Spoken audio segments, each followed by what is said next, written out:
എന്ത് നോക്കുന്ന പറയുന്നേ? ഞങ്ങൾ ചാകുന്നതോ? ഇനി വീട്ടിൽ നിന്ന് പുറത്തേക്ക് പോകുമ്പോ ആരൊക്കെ എതിലേ വരുമെന്ന് ഓർത്ത് ഞങ്ങൾ പേടിക്കണമെന്നാണോ? ഇപ്പൊ എന്തിനാ നിങ്ങൾക്ക് ടെൻഷൻ?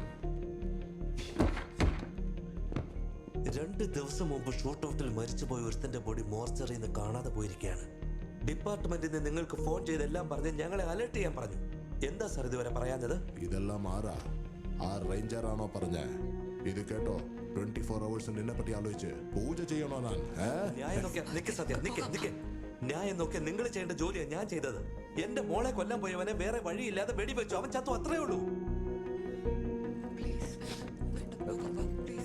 എന്റെ വീട്ടില് 24 മണിക്കൂറും തോക്കുമായിട്ട് ഒരു പോലീസുകാരൻ കാവലുണ്ടായിരിക്കണം. ഇല്ലെങ്കിൽ ഞാൻ ഇവിടുന്ന് പോകും. എടോ, എണീക്കടോ. എണീക്കാനാ പറഞ്ഞത്.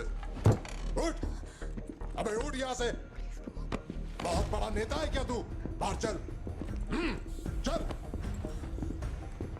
സാറിന് തോക്കും പിടിച്ചോണ്ട് നിൽക്കുന്ന പോലീസുകാരൻ തന്നെ വേണം. ആയുധമേന്തിയ പോലീസ് കാവലിന് വേണമെങ്കിൽ നിങ്ങൾ മാത്രം പറഞ്ഞാൽ മതിയാവില്ല. ഇവിടെയുള്ള നിയമം പറയണം, ഗവൺമെന്റ് പറയണം.